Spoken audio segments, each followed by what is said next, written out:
sayang sajinabasiga third tagibase akhoi GC University dagi S Suraj S Suraj Singha mana third tagi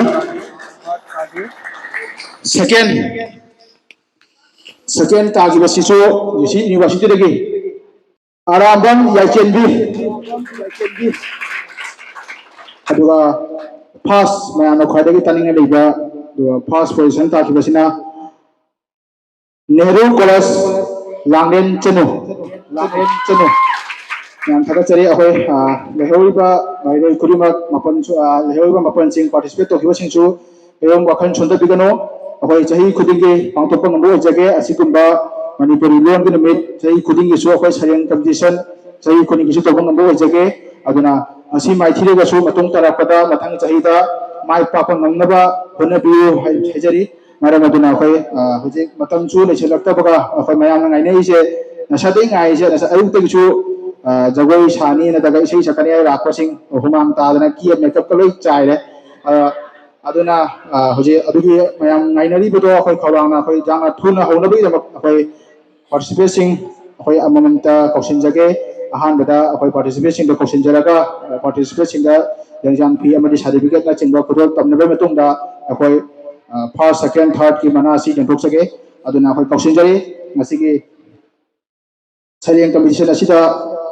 participate tokiba sing ai mathak sina dum kaujage nam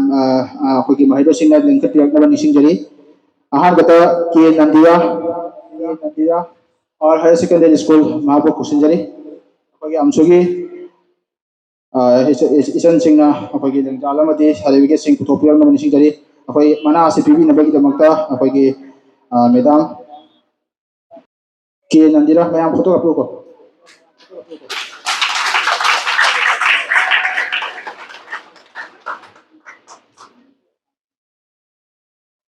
matang aside ais Gausen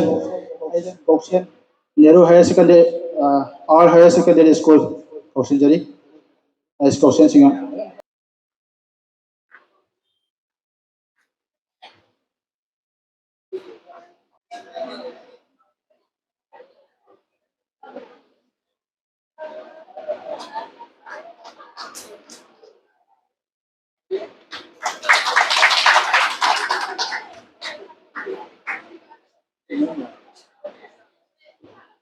matung aside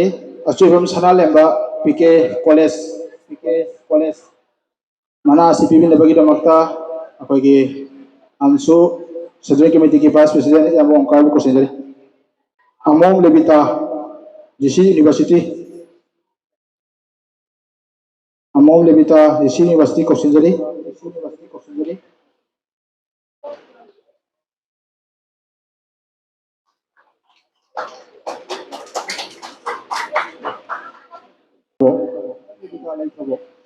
adu edi matung tarakoda Puri Sabam Nandita PK College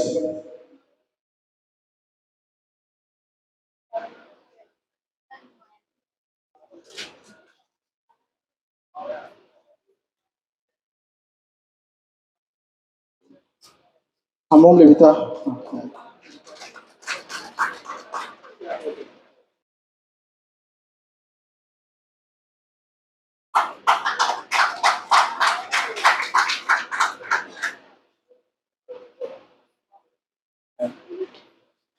Tagachari matung tarakosiri Medina Borang PK College mana CPB na bai lumutang asige just ki phamla lang lengsing gi ba Miss Sanjita neso kosin national PB na bani sing gari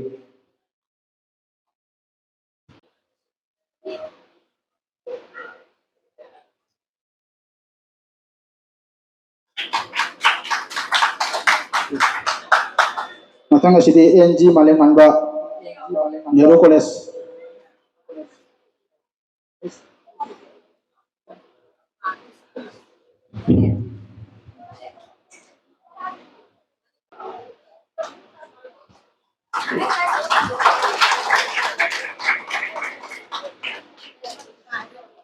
matang aside Lasdar Jahan All Higher Secondary School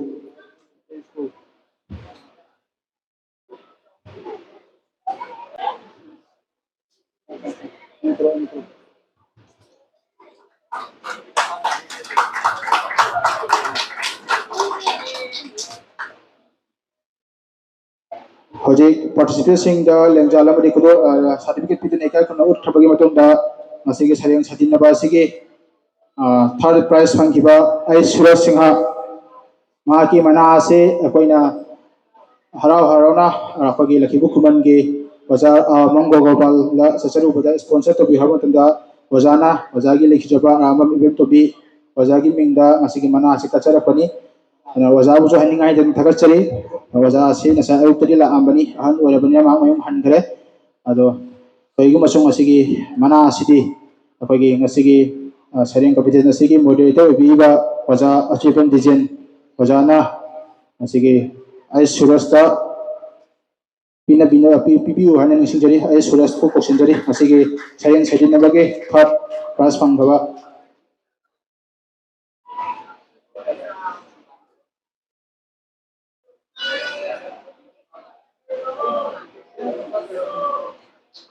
masigi kias award se lupa lising amani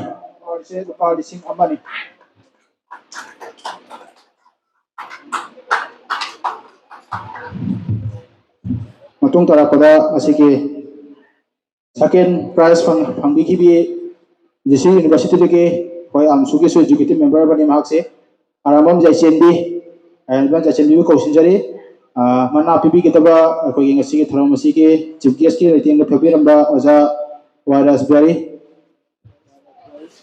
ngapi gani ko amsugi ex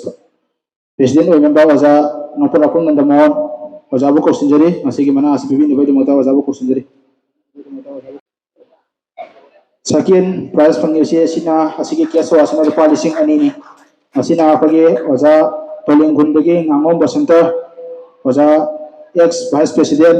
manipur sahitya parishad assam oja na asigi second prize ki mana asi sponsor to bilakani oja bujo haningai tan thakachari ado ngasigi saring sadin nabagi khwaidagi makok first position ta khaba akogi ta khabi Nehru College tagi langlen chanu kausenjari asigi mana asipimi nabagi damakta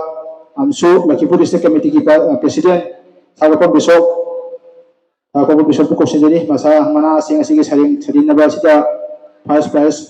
sida bibi nabagi damakta sponsor singchina akhoi manakta labirabagadi makoina pihan gatabane dubo basa ahoma aigida magi mimi chakiba nasa anan bela ami first prize ki mana asi lupa lising ahoni mana asing ambirapa Singapore dagi waja Changkhamem Mohan Singh mahak hojek Manipur Sahitya Parishad Singapore branch ki president ni waja bu sung amkhai tan thagachari hojek saring sedin naba amadi sadin naba siki mana jantokhraba ki matongda akoi matung tarapada akoi ngasigi na ki oiba jagoi isagi program makha chathanba hojage aduna da saring sidwi ba ngasigi saring sedin nebada moderator amadi judge ubikhiba oja singbu